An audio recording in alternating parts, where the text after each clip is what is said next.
كلنا بيجيلنا الدور ده، الكحة الرخمة اللي ببلغم وما بتخلصش دي. بس يا ترى بنتعامل معاها صح؟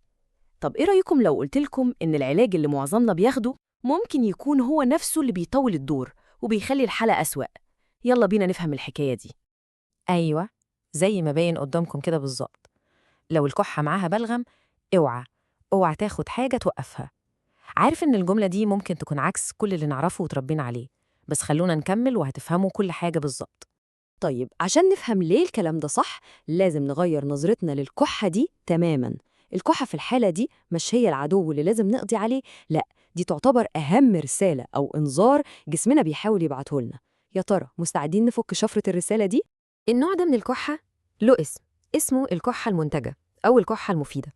تخيلوا معايا كده إنها زي فريق النظافة الخاص بالجهاز التنفسي، مهمتها كلها إنها تطرد وتكنس كل الميكروبات والبلغم المتراكم ده لبره. يعني ببساطة دي آلية دفاع طبيعية ربنا خلقها فينا، يعني حاجة كويسة مش وحشة. والأحلى من كده كمان إن جسمنا مش بس بيكح وخلاص، لا، ده بيكلمنا بلغة خاصة جدا. البلغم نفسه له لغة، والسر كله في لونه. اللون هو اللي بيقول لنا إيه اللي بيحصل جوه بالظبط. يلا بينا نلعب دور المحققين ونفهم اللغة دي. بصوا معايا كده في الجدول ده، اللون هو الدليل بتاعنا. لو شفاف أو أبيض فغالباً ده دور برد عادي محتاج شوية راحة وسوائل دافية والدنيا هتبقى تمام. طيب لو بدأ يقلب أصفر أو أخضر، هنا لازم ننتبه، دي ممكن تكون علامة على وجود عدوى بكتيرية والأفضل نستشير دكتور. أما بقى لو اللون بقى بني أو فيه دم، دي علامة خطر واضحة، وهنا مفيش أي كلام، لازم نروح للدكتور فوراً. شفتوا إزاي مجرد لون ممكن يغير قرارنا تماماً؟ تمام قوي. بما إننا فهمنا إن الجسم بيحاول يساعد نفسه، السؤال المهم دلوقتي، إزاي إحنا نساعده يكمل مهمته دي؟ إيه هو التصرف الصح اللي المفروض نعمله؟ الحل في 3 خطوات بسيطة ومنطقية جدا. أول حاجة نستخدم مذيب للبلغم، وخلوا بالكم من كلمة مذيب دي، ده مش دواء بيوقف الكحة، ده بيساعد يدوب البلغم التقيل ده ويخليه أسهل في الطرد. تاني حاجة نشرب سوائل دافية كتير على قد ما نقدر، ينسون، شاي، أي حاجة، ده بيساعد جدا في عملية إذابة البلغم.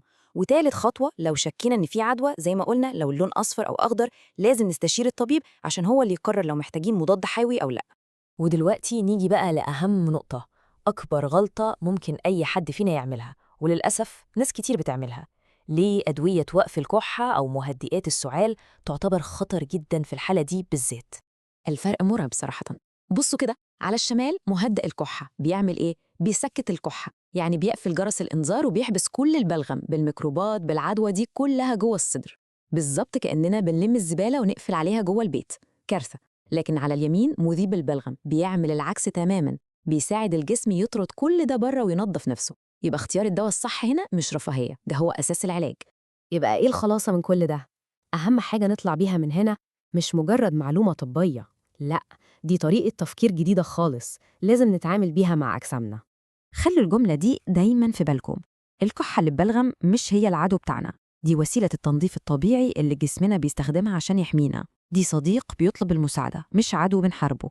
فالسؤال دلوقتي لينا كلنا، المرة الجاية لما يجيلنا الدور ده هنساعد جسمنا يقوم بمهمته ولا هنوقفه ونمنعه؟ الإجابة دلوقتي بقت واضحة.